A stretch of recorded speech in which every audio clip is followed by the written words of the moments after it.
Good morning. Welcome to Monday Morning Madness. I'm Jack Herklotz and my friend Clem Papik. And we're here and happy to bring you the current announcements. The sign-up sheet for July 14th Men's Night Out is on the greeter's desk at the Abundant Life Center lobby today, July 7th through tomorrow, July 8th. Dinner will feature an all-American menu, and the guest speaker is Mr. Richard Hornfeck, one of our new residents. The Jumping Jack July Ladies, this Wednesday, July 9th, is full, and we have a waiting list. If you have questions or need to cancel your registration, please call Trudy Manzo at 724-609-1943. Enjoy some summer fun off campus with your neighbors and friends by signing up for some of the Aspire Wellness trips.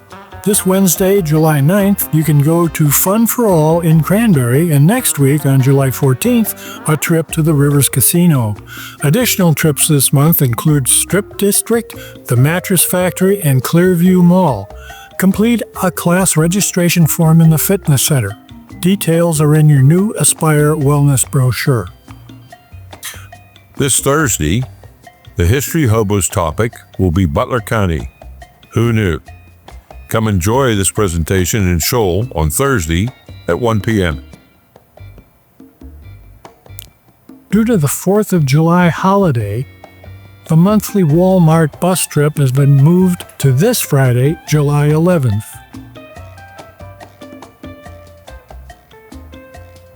Come hear Pat Septak on his accordion this Friday, July 11th at 6 p.m. in Shoal. He'll be playing the greatest hits of the 40s, 50s, and 60s. A taste of the Symphony Concert Series with the Butler County Symphony Orchestra will take place on campus most Sundays at 1 p.m. this summer. This Sunday, July 13th, in Shoal Conference Center, they will feature a flutist.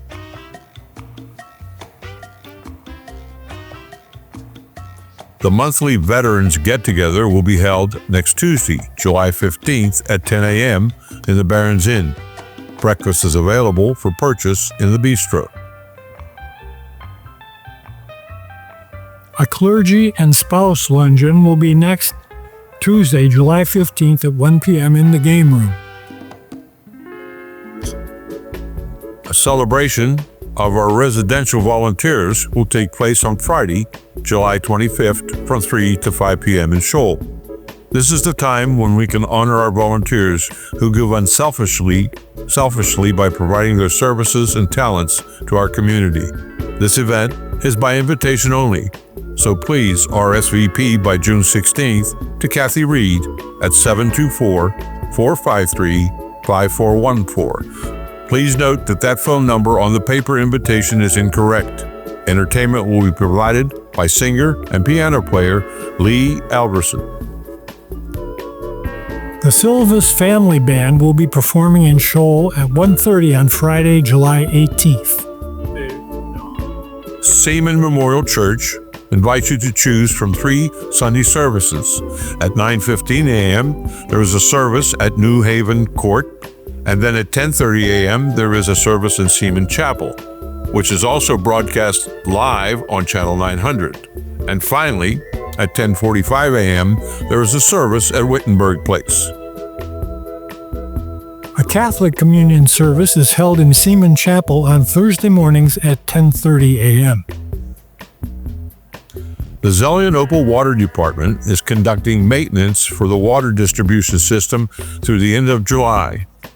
If you experience discolored drinking water and or a noticeable odor of chlorine in the water, just let your cold tap run for several minutes until the water clears up. If you have any questions, please call the Zelian Opal Water Department.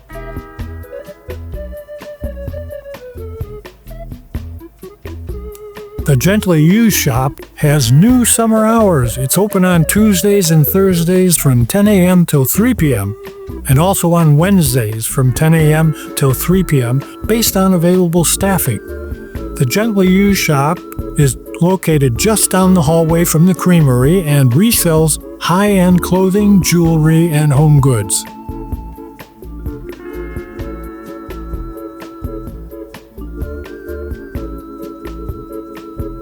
Just a reminder that the gift shop is open Monday through Friday from 10 a.m. to 4 p.m., and it carries many of your needs and gifts.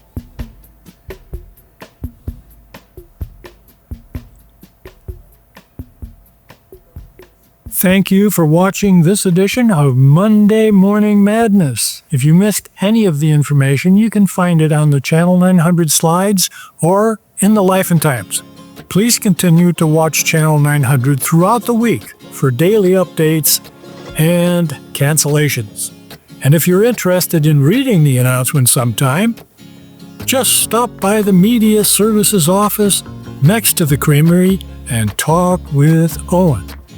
God bless you. Have a great day. Have a great week.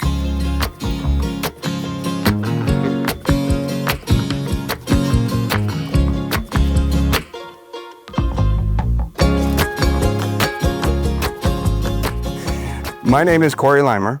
Corey Limer. Yeah, and I've been in Pittsburgh for about 25 years. Born and raised in Ohio. Lived in Colorado for a while. Enjoyed the mountains, and then I moved over in 2000 with my wife, and we got married, and she got a job here, and I didn't think I was going to stay in Pittsburgh, but now we've been here 25 years, raised all three of our kids here, and we find it a wonderful, wonderful town. And pardon me? What do you do? So right now I've always been in technology and delivering software or technology projects. So I spent a lot of time in the healthcare industry with Aetna, Coventry, CVS, and then Highmark. And recently I changed industries into manufacturing. And I'm working on leading a digital transformation effort where there's a manufacturing company doing things in old-fashioned ways, and they need to be able to adopt newer technologies to be able to scale. They have an opportunity to scale, and they have a lot of competition from overseas with inexpensive labor, and so they need to be able to transform to be able to grow. And so that's what I do in the day job. My friend David, I met David a few years ago. I'll let him introduce himself.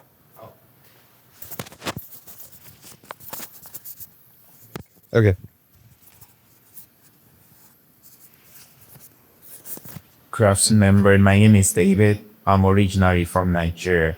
I moved to the United States July of 2022 for my graduate program at Larish University, where I graduated last year, May. I recently got hired to work for an IT consulting company here, Pittsburgh, precisely in Monrovia, working up to IT solution support for the company. I'm married. Except for my wife, we live in Monrovia. She's a registered nurse. And I volunteer with Decision Center to kind of provide technology support.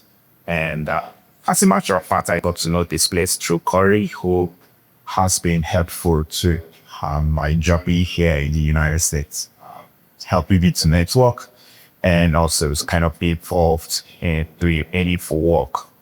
And at this point, I can say he's someone who actually showed me how much I can do with my skills and time. So I volunteer here, and this is part of what we do, provide technology support. And we had this before where we talked about cybersecurity, and today we're looking at artificial intelligence. And like he said, it's huge. But we are looking at how we can make it simplify it so that it kind of makes sense, and we understand from generative AI to how the AI can put us at risk, and how we can leverage it to have better lives. Thank you. I'm gonna give this to you. So are there any topics that you said start from beginning or start from preschool? And that's where I went a little bit, is that it takes a lot for computers to learn. And it takes a lot of energy. So that's where I went into the power usage. But so I asked that question to someone, a family friend of ours, and she said, her answer was, well, how do I know whether I can trust the answers? because she's heard of hallucinations from AI. And so we've talked about that. And then she said, well, then she said, well, what can I do with AI? Because what I do day to day is not in the computer work you're doing. So those are some of the questions that she asked. But I'm wondering if that's similar to what your questions are, or if you may have something different. There have been a number of articles in magazines and papers about what a challenge it is, AI, to verify for the public and for educators. When you have kids who could use AI to write their papers, to write their introductions to colleges and so on. Right. So I guess my question basically is, do you see any way down the road where an AI could have some kind of identification that it's not for real? Yes, that is a challenge right now in school. So I use AI to help my kids learn, but I also have my kids that my son actually specifically got in trouble for using AI and not modifying it not using it the appropriate way to be able to do his work. And so educators have a tool that they can put in, when they get the information, they actually put it through a tool, which is AI, that says, is it generated by AI? And it will tell you what percentage of AI it was generated from, or the probability of that was generated from. So as the kids use it, then the teachers have to have a mechanism to try to figure out how not to use it. But then AI is everywhere. And so now the question starts to shift about how to stop kids from using it, but how for them to use it to learn. So my kids are 23, 20, and 17. And so my 17-year-old, the one who got in trouble, is actually going to college soon. And so when we went to a college visit recently, I asked about the AI program, and there wasn't a lot. So I was like, well, that's not good, because you have to be able to learn this stuff to be able to be educated right now. And so there's that balance, that balance with everything in new technology, that, okay, we need to leverage it, but how do we leverage it but still be able to learn? So yes, the simple answer to your question is, you can identify from a probability perspective. So I predict that this came from AI, and it's pretty accurate, but it does take more time and resources to be able to do that. How expensive would that be, let's say, for educators to get that piece of equipment? So it's pretty free. I mean, not pretty free. It's economical. So there are many tools that are free that you can use, or a subscription basis. So I have a friend that's a college professor, and she uses it. The college gives that tool to her to be able to use, to be able to inspect that work. And then obviously the teacher that we got a note from the school, that school provided that software to them too. Yeah. So it's easy. It's very accessible. And so I do have some examples to show, if you guys think about, hey, what is AI? How would I even use it? I mean, if you have those questions, we could go there as well. I mean, when you think of AI and your usage of AI, do you think you've used it, or you're not sure, or you've actively tried to use it? You haven't tried. I've used ChatGPT, right? Maybe 4 or 5 times. There for like an introduction that is welcoming and that gives the information I need to use. Then what's the best way to have an 85-year-old's birthday. My worst AI was it's April Fool's Day. I live at a senior center. What are some good April Fool's jokes? They were awful. I mean, but maybe Yeah. that wasn't their area. Well, it's interesting. So I try to listen to how you described that, and your questions were actually the last question was the most specific, Yes. right? But when you're talking AI, so this is in a specific tool, you have to assign it a character. What's the character? A role. So if you're talking to a grandchild and say, okay, well, now say you're teaching them how to how to ride a bike, you might say, now you have to put yourself in a position that you are a bike rider. Imagine other people riding a bike. Now, as a confident 7-year-old, I want you to get on this bike, and I want you to you can't pedal slow. You have to pedal fast, and you're going to have to go downhill. Don't go uphill to learn how to ride a bike. So you have to give specific instructions. So as an 85-year-old birthday party, you might want to, or an April Fool's joke, you might want to give some context to that. So you are an expert party planner, and I want to have a party that I want to have balloons, or I want to have, a red and white theme, and and then teach that computer what you want to happen, versus just sending a generic term. Another trick is when you ask a question, ask it to think step by step. So, and again, I didn't understand what you said. Sure. When you type in a chat to it, have you seen a chatbot? Okay. Mind if I show it? Please. All right.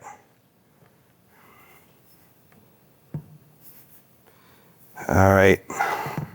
How do I get out of my screen here?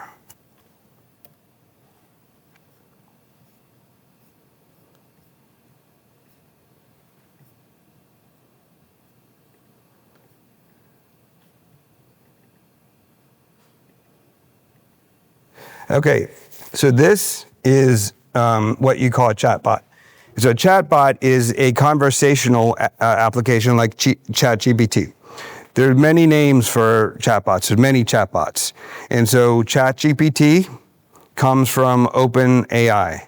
And so there's also Gemini from Google, and there's Claude from Anthropic. So different names, different brand names of chatbots. So now we have an ability to ask it a question. So what would we like to know? You want an April Fool's joke? Or would you like... Let's ask together. Corey, I think it would help maybe talking in the microphone. I think. Is this not working? Well. Oh, sorry. All right, my fault. No hard. What would we like to know from the computer? We could go as easy as what's the weather like today, or help us plan a party. My batteries died. I think I messed up. My batteries died. Here, this one should. Can you hear me now? Sorry about that. So let's start with an easy one. What's the weather like in Sealy? Did I spell it right?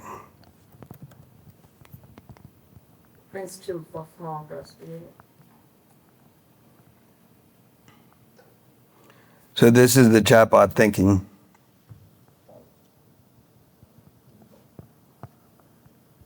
Print's too small.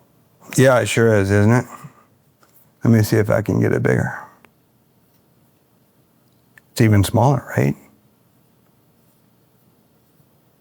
Yeah, won't come big. All right, we'll get there.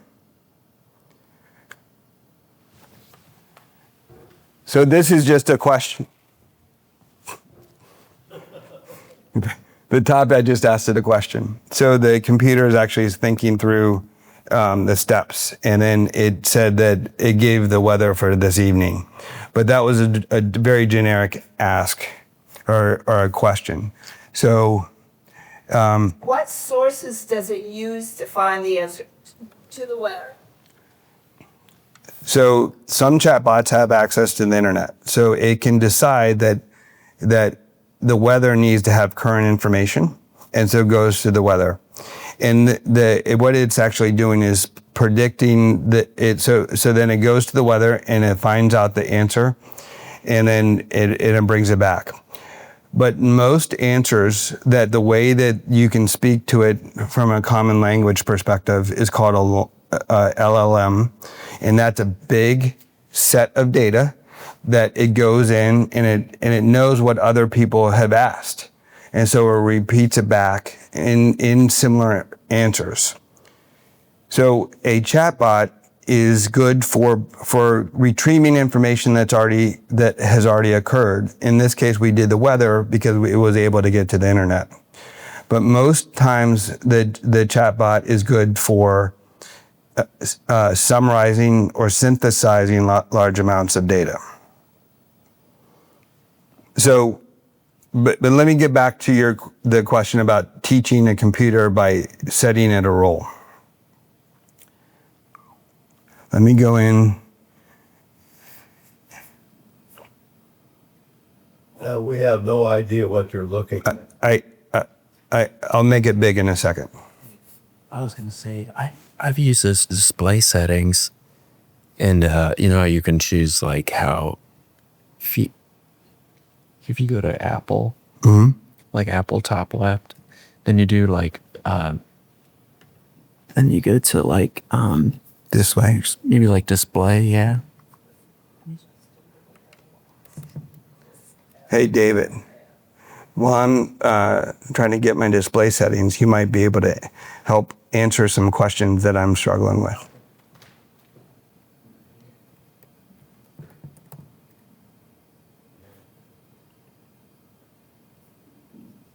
And I think it usually So he's saying he gets information sometimes from the internet, and sometimes people have asked questions before. Is that better?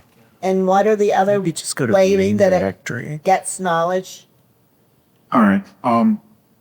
So maybe X out here, so Just Yeah, but do I need to make this bigger? teaching someone who doesn't know anything. usually I've seen like sport blocks, and you can choose the largest one. Just visualize the brain as a tabula rasa. That was hit. Something that is just, Hit X, for instance, let me pick up something I don't know how. and then go to like.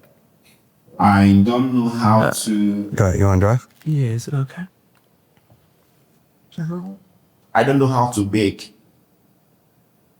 All right. But I'm a machine that wants to learn how to bake, to be able to give answers to other people when you ask me So how to bake. So this is.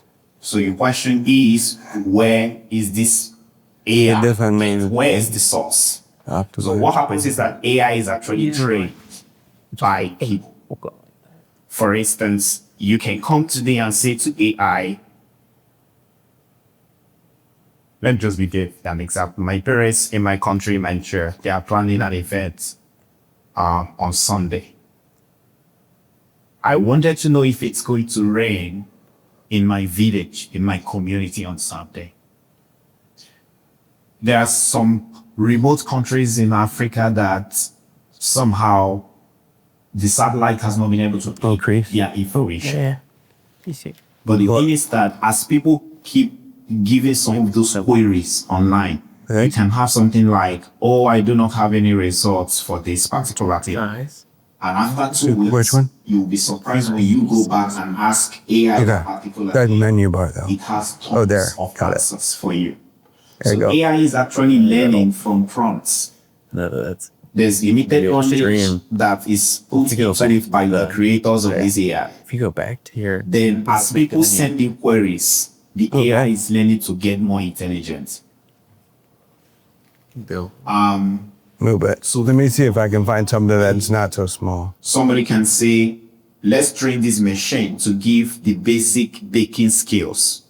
Buy a flour, get sugar, and all. It could just be all that the AI knows they want. Then before you know it, there's just thousands of requests from people all over the world asking the AI,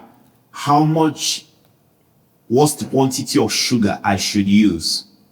In the All right. settings. Now, there are so many other people who have written articles, Go back. published videos in different other places. So this is a very amazing stuff. So the AI is so intelligent to be able to go and source information from published papers, from experts, from videos made, people all over and gathered. So what happens when you see the chatbots that Corey was trying to show? The AI is running an algorithm. What it is actually doing is that it's fetching every available resource online concerning that particular query or question that you are asking. Compares all of it and tries to give you the correct answer. If you are not comfortable with the answer it has given to you, you can do another prompt and say more. It will give you more and still ask you, do you want more information? If you say, oh, make it shorter, it will shorten it. You say, oh, explain it to me as though I'm a 5-year-old. It will just give it to you as though you're a 5-year-old. Explain it to me as though I'm a university professor preparing for a class. It gives it to you that way. So the source, to answer your question, is tons of material. Yeah, that's it. AI has the You got intelligence it. to actually access to be able to. Two is okay. Yeah. So we're around a For instance, what should I treat if I have a headache? The AI is I think this is good. but there are experts who have written papers, articles, and recommendations publicly correct you. Okay. For instance, how many it can just be anything. So the AI is just a machine that is learning. Before it became viral, what I used to say to people is that before AI became big, the thing that actually became big was data analysis. We are gradually shifting from the era of data analysis to artificial intelligence. Before COVID, shortly before COVID, all we're hearing is how much people can do with data. There's so much you can do with data. For instance, you can just put on the search box, how many people in Africa need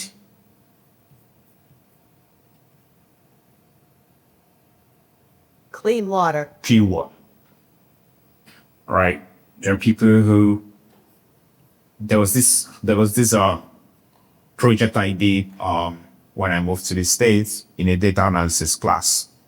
We were trying, my professor who handled us on data analysis, it was a project and we had to just be creative and choose what we want to analyze.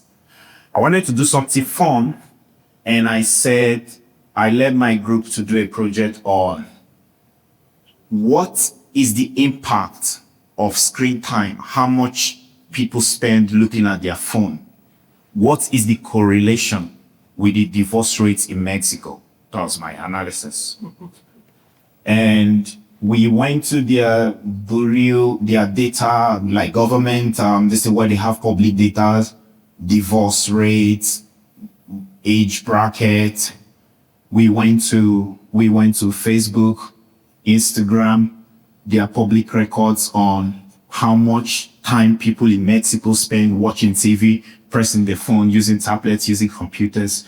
We plugged it in a particular tool called R. R helps you to run some of those correlations, and we were able to actually see a positive correlation between the amount of time people spend on their phone and the divorce rates in Mexico. So my point is to say that before AI, to answer your question, where does it source all of this things? Data. There are tons of data in the internet that if you just want to just have an insight, how many seniors live in this particular senior center? How many of them are between the age of this and this? The data are available. such that when you ask those kind of questions to an AI machine, it has the intelligence to source all of this available data to give you something close to 99.99% accurate answers. But just like Corey is also trying to explain, you must know how to kind of write some of those prompts and get questions, because like they said, the AI machine is learning, and sometimes some of those things, if there are no many data available, can recount some answers that are not like exactly accurate. But where we are now in 2025, these machines, they don't miss. They are always very accurate. And as more people are using some of these things, they are interconnected. They are getting more smarter and everything.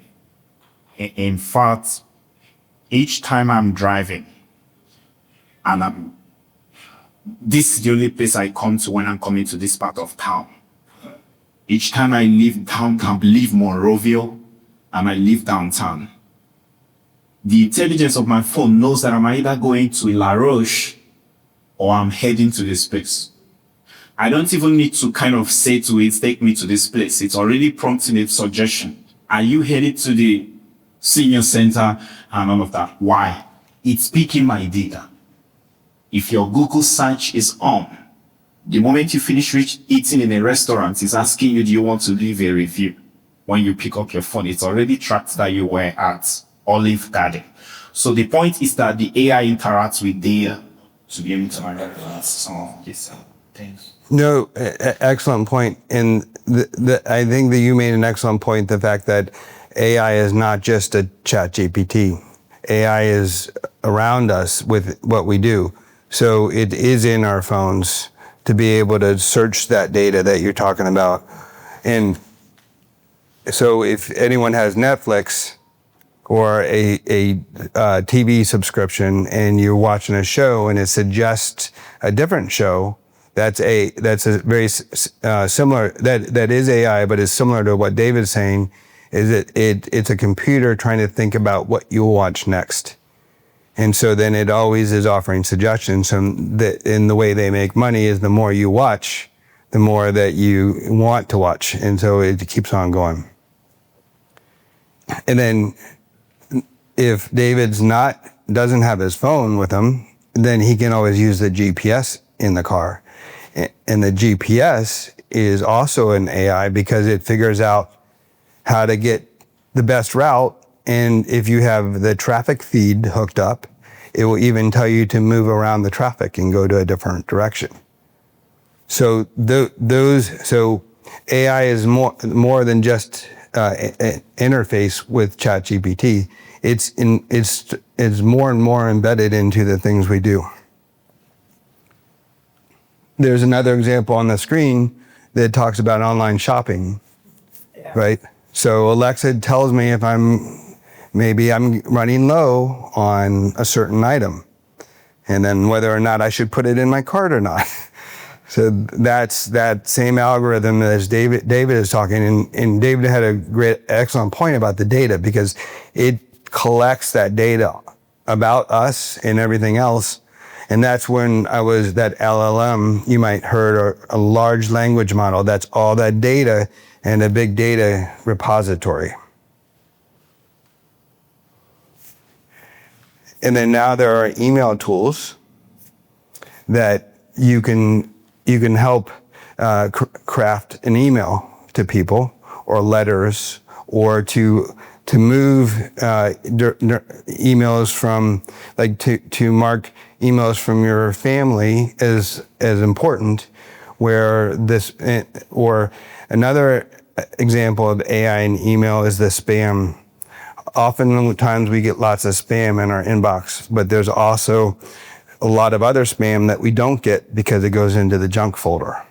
And that's the computer algorithm looking at to see if it is spam, and what are the properties of that to be able to put it into the junk or the spam folder.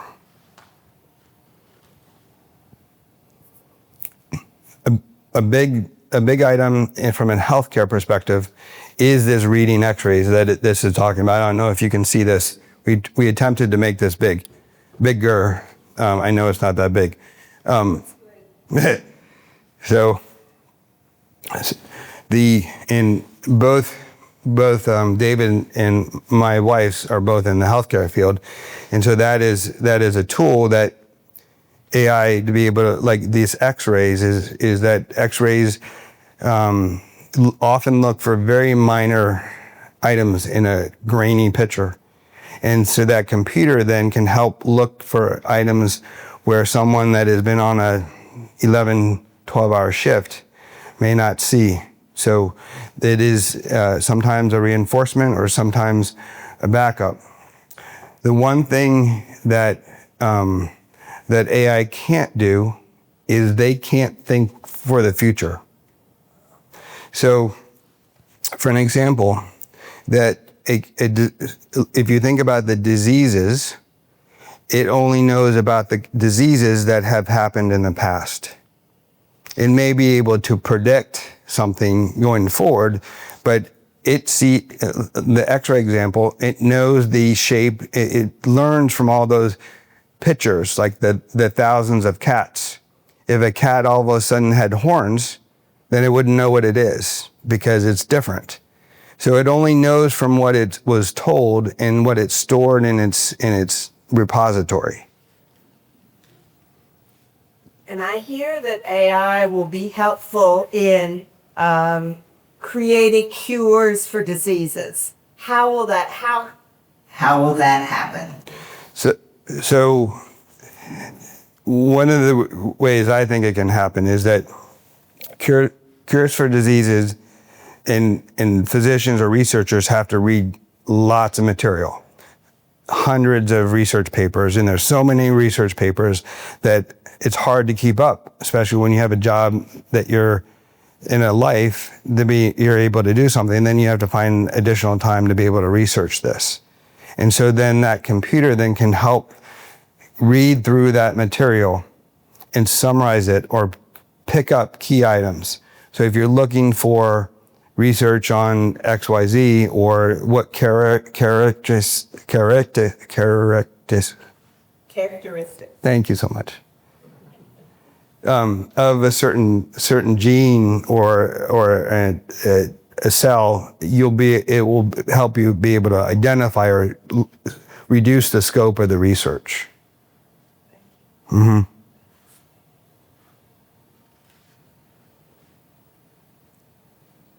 To use David's example, how do I bake? How do we know? How do we bake a chocolate cake? There's all sorts of different kinds of sugar. He knows from his country, there's cone sugar, there's raw sugar, there's many different kinds of sugar. So how do you distinguish between what the AI database is talking about in terms of, let's say, cone sugar, as opposed to refined sugar? Excellent point. And that's where I was getting, that's where I was hoping we would get. And then that goes back to what type of cake do we want to bake and where are we? So for example, if we're in Nigeria where David's from, we may say that if I'm looking to bake a chocolate cake, but I'm in Nigeria and they have a certain type of sugar that's not available in the United States or not available somewhere else. And so that you have to tell the computer where you are, what type of what interest or what you say I'm in Nigeria and I'm in XYZ and I want to make a chocolate cake, and then for who? So for a child or for an adult, and then whether or not they like vanilla or red velvet, maybe intermix. So then you can tell it some of your preferences. And so then the computer, then you frame that or teach it some of the items that you want to make it help to guide that answer to where you want it to be. that make sense? So then in that example of that birthday party, I would say, my friend is, describe my friend a little bit. And I like to surprise her with surprise parties, or she doesn't like to be surprised, or she'll get mad at me. So I want a, well-introduced party. And so maybe it would suggest a nice invitation. So you help walk it down, just like as a kid or a grandchild, to be able to teach it something, you're going to show it to them. And you're kind of lead them down the path of success.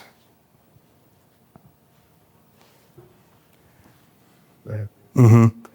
So this little slideshow that I made, I didn't make. I mean, yes.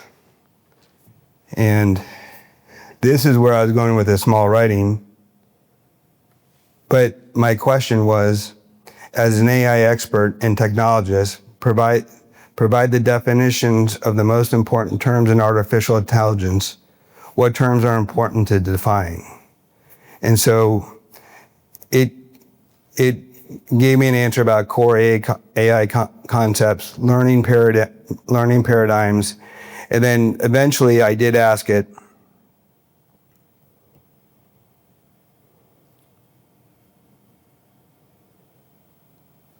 as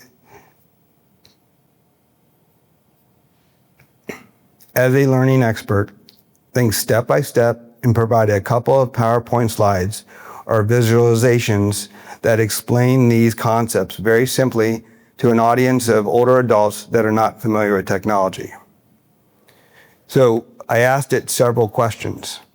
I had to make sure that it knew that I wanted core concepts, and that I didn't want to talk to children. I didn't want to talk about tricycles and that type of thing with analogies. But we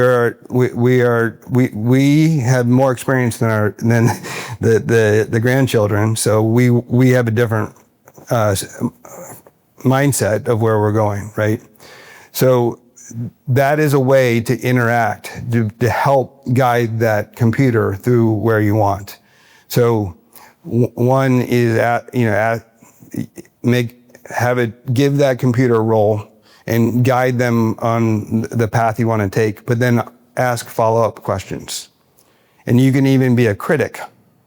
So maybe you're writing an email and you say, provide this email, and I want to give it to my boss, and I want to say that I'm a really rock star employee, and I did XYZ and help me frame an email. And then it goes a little too overboard. And I say, well, tone it down. And then I might even say, here's some examples of emails that I wrote that I like. So one of the things is I could put copies of emails and say, emulate this style. And so then it starts to figure out where I want to go with that email. Because I'm a much different person than David, and I'm a much different person than my wife. So it doesn't know how to answer unless I help guide it to where I want to go.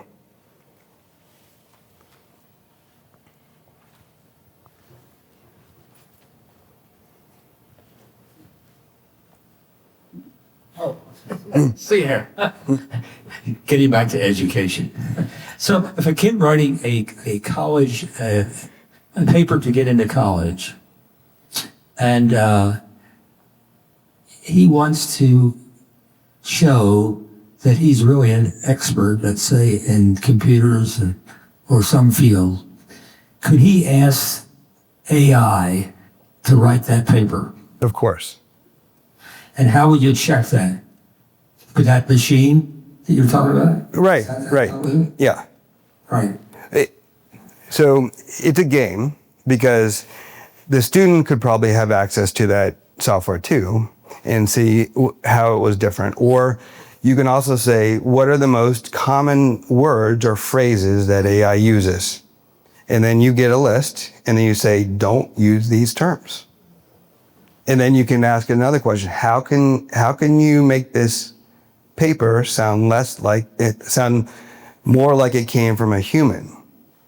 And you can it's a cat and mouse game to be able to try to skirt the system. But what you can also do is you can say, you can use it for research. So you use it the positive. What are some of the key concepts that I may want to know if I'm going into a technology field in college? Right. And it can give you items that you may not have thought about. Mm-hmm. And oftentimes, in another trick when you're talking to computer or AI, say, give me 3 examples. So what are 3 examples of a good field to go into in college? Or that's pretty broad, but then you would say, they would say what you're interested in, and I'm athletic, or I like books, or I like to write. And then the more you get, the more examples, and so you can spur thought that can help you be more creative. So what is truth anymore? Yes, absolutely. Which brings me to this question. Where do you see this going in terms of control, in terms of knowing what is right and what is wrong? We're not all going to have machines hooked up to the computer to see what people are saying, people are doing. Thinking politically right now, for example. We're not going too far into it, but yeah, you got the question. Yeah.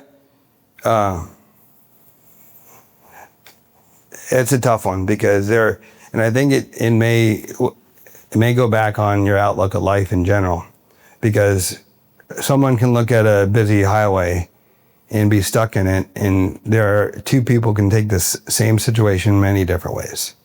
And someone could be frustrated and bang the steering wheel, say I'm late. But then there's other person who left early and planned for that traffic and said, well, I'm sure glad they're finally fixing this road. So I think it's very similar with technology where you can have a very pessimistic view on this, or you could have a positive take on it.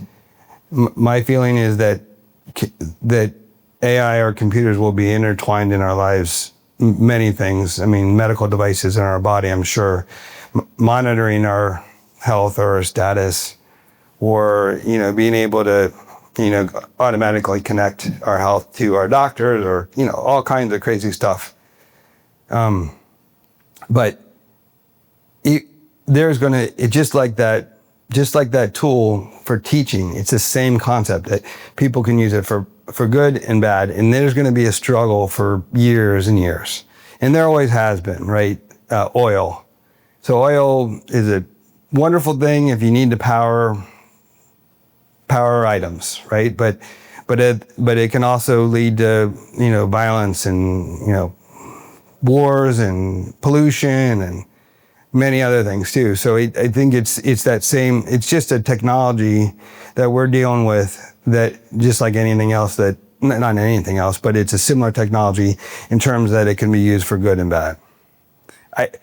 Where it goes, I don't know. And David might have a different take on it because he's a different take and a different perspective than what I'm coming from. Let me just stand here and I kind of like your question about the future of all of this, what is truth and all. This is what I say to myself, because there's a sense in which you can be so reliant on AI. So what I hear Corey say is you must master the art of prompting the AI. You are the one on the driving seat. The prompts are important. In fact, the more you feed the AI with information, the more it tailors a more customized response to you. If it is vague, how do I bake a cake? You will get some responses. I live in Nigeria. I'm a beginner baker. I don't have access to this kind of sugar. I have this alternative. I want to bake for just 3 people. It's my birthday. What are the steps that I can use to bake a cake in 20 minutes? I don't have an oven, but I have this prompt. The AI has a lot to work with. But coming to the future and all of that, in college, the professors term that they say to you, if you write with AI, there are tools that can catch all of these things and they flag it for plagiarism and you get into trouble. So what I say to people, I said, AI has come to stay, but you don't want to always run to that tool to do every single thing. Write here. So what I do with AI is that if I have a piece of writing and essay I want to do, I write it as a human. And then I plug it to AI to say, look at this, correct the grammar, give me an improved version. And sometimes the AI has what to work with.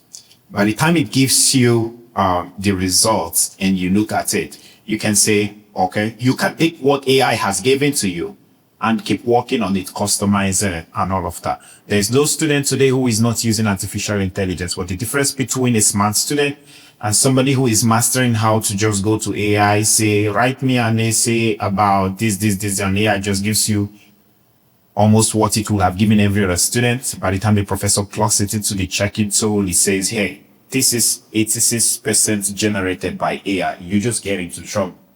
Write your own, write customized. Emails I send out, I just write my own emails, plug into AI, I say, correct this email. And it even helps the students because the AI is intelligent. It can say, oh, you should have used an is instead of was. These AI tools, so you are learning from the AI. It's teaching you. So sometimes I just write an essay and I say, hey, I need to send this to this person. This. Improve and correct the grammar. I always put it, improve and correct the grammar, nothing fancy, professional and all of that. AI drags it out and then gives me the reasons why it is taking out a particular word from what I have written, why it is adding another word to something I'm written, why the tone sounds very informal. It gives you all of these things, and before you know it, you're using AI or the student is also learning. Yeah. I think that's something that has come to stay. It's a big debate in higher institution because there are people, every day the professor comes to class. I remember Professor Pan, she's always upset when people just turn in assignments because they generated it from AI. But that's how smart students go there. You've written something, plug it to AI, say improve this thing and correct the grammar. And it gives you something to work with. And more often than not, when you even plug it to the tools, they'll say, wow, this passes the check. And, So my daughter is in nursing school, and it's a pretty rigorous program. And one of the ways that she used it for studying is that she'll do a couple things. That she'll have slides or notes from the professor, and she'll upload it into ChatGPT has over here. Yeah. ChatGPT has the ability to store your own information. So now, not instead of going to the large web, it goes right off what the teacher said specifically. So she'll load that information, and then before a test, she'll say, give me a quiz or give me a test, give me example test questions for this. And so then she's able to practice over and over the exact material from the teacher. Another way that I've used AI to help my middle daughter is that she had notes, handwritten notes, and they were unorganized. They were loose leaf, and there were about 12 of them, front and back. And so she had a test coming up, so I lined them all up on the floor, and I stood up with my phone, and I took a picture, and I flipped them all over, and I took another picture. And so I uploaded that in, and then the computer then recognized the handwriting and then converted it into text. But then it synthesized that information. And then I asked it to create a podcast and then I put that my daughter's name is Sophia. I said, Sophia is a rock star student. She's taking a psychology test tomorrow or in 2 days. Help her prepare for this test with these notes. And so it was able to then give a audio presentation of how to prepare for that test. And so oftentimes, if I'm driving into work and I want to synthesize some information, I would do something similar to that. And I can write instructions. I can say, here's my goal for this information.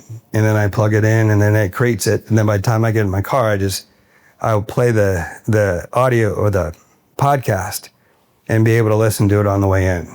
So it's able to, saves time, but also synthesizes that information. So using your own information is now more, I believe, more powerful than going out to a generic internet. And so now back to the recipes. Last Thanksgiving, what I wanted to do is wanted to help create like a memory book for my family. So I had a little recorder, and I had some of my relatives tell stories about the days in the past. I mean, how they met, Thanksgivings that in the past, and I recorded it, and then I put it up into this tool, and then I asked for recipes, and so I took a picture of that, and so now when you put it in and talk about that chocolate cake, you could say, I want a chocolate cake that resembles this, or maybe that I have partial recipe, and I need a recipe that helps me complete, this one that got torn off. Yeah, go ahead. I'm especially interested in how AI can help with solving medical issues. If I were a cancer researcher and was researching certain kinds of cancers, and I would plug all of that into ChatGPT, where would they go? They wouldn't go to the library to look at the former research. How would they get some of their information? So an example I'm very familiar with. So cancer researchers have biobanks, and biobanks are digital images of tumors, healthy and cancerous tumors. And so there are, with this AI, what these companies are looking to do is to look into to get technology to look at those slides. And because a biobank has thousands of slides. And so they want to look at that, see if they can find a predictor to be able to find a way to be able to better treat or cure cancer. So that's the profession my wife is in. She's she's a cancer researcher. And so then that biobank is a real life example of companies trying to use that biobank to be able to leverage that data, be able to put that algorithm on it. Thank you. So excited for this. Mm-hmm, absolutely. I just put a prompt on Perplexity, which is like my favorite AI tool I use. I just asked a simple question: how can I beat cancer? And I'm not interested in the answers because I'm much more interested in the text. It's into your force, it's saying to me, which is your question. In addition to what Corey said, I'm just doing, so he gave me some answers. When he has to read this paragraph, and then I'll go to the sources. It says beating cancer is a complex process that depends on many factors, including the type and stage of cancer, your overall health, and access to the latest treatment, and all of that. Precision oncology, immunotherapy, targeted therapies, and all of that. So I'm looking at where you getting all of this that you're giving to me, which is your concern. Because it looks like you just want to be sure that this thing that the AI is saying to me is accurate. Lest I go and implement something that is harmful. So the sources, here you have what economic for, that's the first source for that day, for every other thing that it said. There's one called the City of Hope. There's American Association for Cancer Research, AACR. There is Labiotech UG. There is Oncology News Central, and so many sources. So he does go to the libraries. He does go to the books. He does checks what the experts have said and combines all of those to give you an accurate response. Sometimes it gives you a prompt to say something like, I'm not a medical expert, and you're advised to probably see a doctor or a certified physician or something, yeah. But they just don't come up with things. They are, like we said, they are hitting the databases of some of the most renowned, complex places where people have done researches about some of these things to arrive at a question. Such that if somebody just takes the answer, you already have, okay, there's such a thing called precision oncology, and you can read it. And it puts the sources there, 2, 3, 4, talking about the AACR, and you can just go and read further some of the stuff. To David's point, there are computer tools that hook directly to research or the scholarly journals. So you can specifically guide where you want that search done. So if you look at these buttons here, these are different ways that we are telling the computer how to think, whether you want to write or to learn or to develop code. And so you can start framing that. And one of those, back to the researchers for medical, you would be able to connect it. There's specific tools or sources that you would connect into the research papers themselves. So you want to look for specifically the researched or published journals. You could tell it to look there. Another thing about using your own data, this is now that these chatbots, instead of searching the web, like I mentioned, is you can connect to your own data. And so tools are now you have the ability to upload a file or a picture or to a specific source. So this is a Google Drive, and so that you can look in my own files. And so these are in my email, and it's connected to my email, so you could actually search the email and help it fix or help me get through all of my unread emails in a quicker fashion.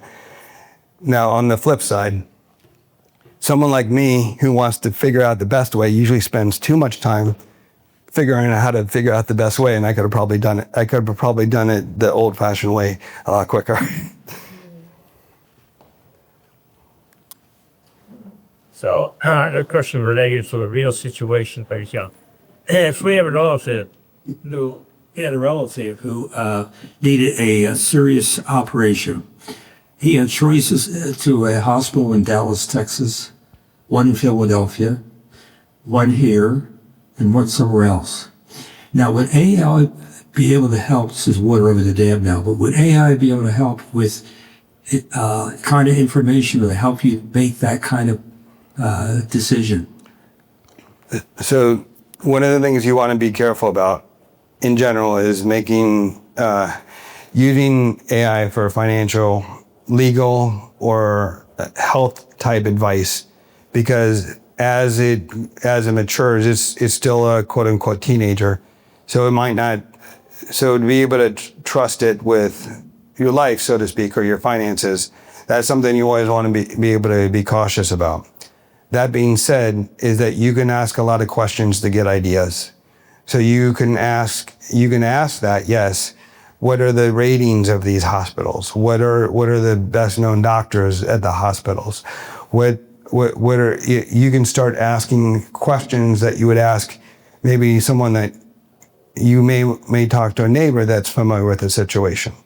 So that way you're getting supportive information, but I don't think you want to use it specifically for legal advice and say, oh, I'm in a legal situation. For expertise. Yeah. But I think it can help you. But my only cautionary note is that you don't want to take that information verbatim. So one of the words I mentioned earlier when I joined you is the word hallucination. And so the word hallucination from an AI perspective means that it is an answer that appears true, but it's false.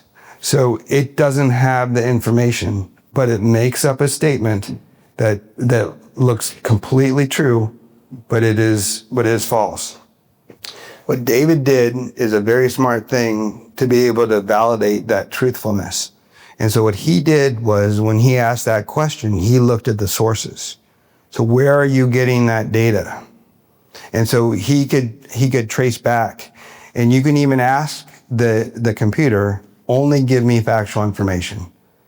Do not hallucinate. Do not make up information. So you can like almost scold the computer. No, don't, I don't want that. I want to make sure you're telling me the right, the factual and the truth. And oftentimes, if you tell it to think step by step, then it actually breaks out the steps logically, and you can see it thinking. So in your example, that would be a think step by step solution. And I would also then tell you to break up that overall field of what that better place to go into different subject matters. Like, there's a lot of sub questions in that one main question, right? And so doctors or facilities or places to stay around there, or reviews. So just those same questions that you ask, be very, very interrogative to the computer as you would someone that you would expect expert advice with. All right. Thank you. Yeah. David, you have some good feedback. I don't know how long we want to go, but if you guys are getting tired, you have another question. I have another question. Yeah. I have to go to something else that I had already scheduled. Mm-hmm. How much time should we allow for this topic when you guys come back? I think that's a good expectation to set, because that was not a computer problem. That was a problem with setting this up. We didn't set a specific time, so that's I'll take ownership of that. But usually, I think it's normally about an hour, but we can schedule it to I think we're flexible. What did you just say? It's flexible, but I think about an hour is normally what we talked about. I think we might be going a little long, but we did not set an end time. Yeah, it's up to you. If you're able to fill more questions. Or if you. Yeah, and I know David always has good input, and I appreciate you giving some good examples. What I've just also thought about is the basic application that AI has. The ways that we can leverage AI, even if we don't understand the complex things happening. Just a quick one. Some persons have been saved from death by just artificial intelligence. It has gotten to a point where by just a smartwatch, there's a kind of fall someone can take, and your watch will automatically call 911. There are stories where some of these health wearables have helped people to kind of detect heart attack early and call for emergency services.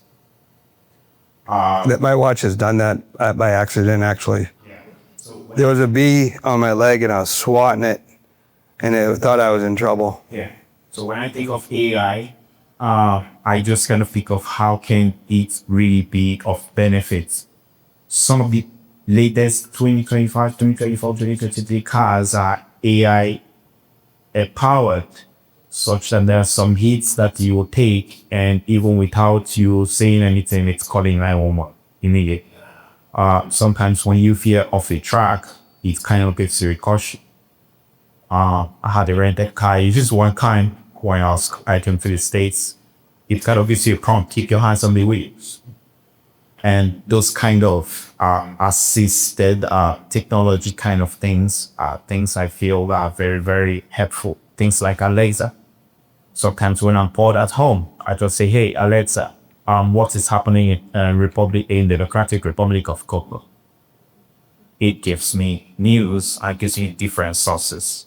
Hey, there's this movie I want to watch. I can't remember the title, or I remember the actor, and I remember a plot because in the name. I have a meeting on Tuesday for technology with Corey and David. I don't want to forget. Schedule a meeting for me. Remind me 12:30 p.m. Say, fine. I will remind you by 12:30. All of the usually Fred goes still kind of makes schedules on the calendar. And I was trying to teach them how to leverage technology so they can get some of those prompts on their phone and they really enjoyed it. So there are like lots of AI applications to daily life. And also the caution that Corey talked about, it can be very scary too. There are issues around bias. There are challenges around security. There are challenges around addiction. What can really architects do? And that bias, that's a big one, because if there were, what we know in the past, I mean, it's our world. So if negative things have happened, then that propagates that. It could propagate it. And so there are ways to teach computers to try to filter that out. And that's a very, but that doesn't always work. Yeah. So, I enjoy AI. I use AI a lot. I try to teach myself more about the prompting and to customize some of those tools to really guide me instead of just giving me very generic things. Like I like something from what Corey talked about, hallucination. I've not even really, I didn't people that's what AI called that, because there are kinds can just for entirely new topics give you answers that has nothing to do with what you're asking. I just learned today that it's called hallucination. Here. So there are just tools that have helped people, real stories. We don't have fun. I could have just read it out. Why people just buy smart watches, smart devices at home, intelligent devices in their cars. And again, I think maybe just a deep fake. There's just deep fake is when people use artificial intelligence to make a representation of someone. Like you just want to, so this is how it works. And I'll give a real life example. People can just go to videos that maybe your granddaughters have put online on Facebook or Instagram. Take like 20 of those videos, clone it into an AI tool to learn how your daughter talks, mannerism and everything.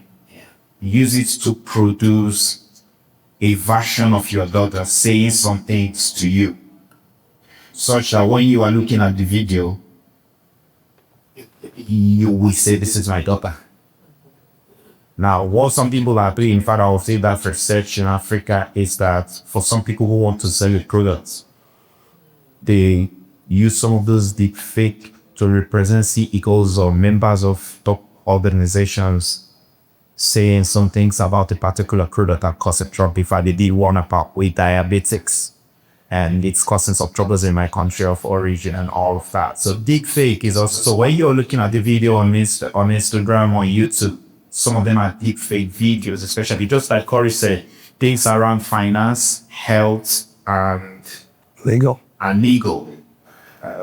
You just don't want to be 100% reliant on AI. But, and that's why I think that someone asked about how can you tell what's real or not, and that's definitely a negative aspect about this technology, is that it's hard. I'm almost, I don't have any data for this, but in the next 10 years, one can comfortably beat just that half of the videos that you'll find on some streaming and video platforms will be AI generated. And if you look at it, there is nothing that will tell you that this is not correct or this is not true. So you have people who just comment and say, why won't this person, why won't this congressman say a lot of saying this among that? He didn't say it. Could just be deep fake flying around. But just for security purposes, once you made a video, it's just like someone, a relation or something. You just want to put a call and verify that that's what they said, that the video is actually them saying those things to you. Because at a very high level, some people have also been scammed by seriously fake using their faces of their relation. So whenever we publish something written when you guys come back again, and I hope you do, what should be in that written text indicating what topics can be covered by the gentleman? Maybe you could help. In 25 years from now, we'll probably all be dead. So those kind of topics are not likely to be of much interest to the people here. That's a suggestion as to give us some guidance other than a talk on AI. That's too good. Yeah. So what would you like to know? I'll refer to my wife. All right. How do I boss her? Yeah. AI can never. Okay. Well, may help you say it in a sweeter tone, maybe. That's all I had. I All right. have to leave. I'm sorry. Sure. Thank you for coming. Yeah, sure. It's It's a pleasure. Yeah. And also, what were you doing in Colorado? So after college, I moved there with some friends, and I got my master's degree, Bro? University of Denver, computer information systems. Probably DU. Yep. Yeah. Okay. Yep. And then, I'm from Colorado. That's the reason I. oh yeah, we're in Colorado. I was in Golden, Ah, nice. Colorado School of Mines. Yeah. Oh, really? Pretty good school. Okay. Right. But why did this guy come back from Denver? Any other questions before we wrap up? It's beautiful out there. Yeah, it is. One of the things I really enjoy about Pittsburgh, though, is that in Colorado, all the mountains are in one location.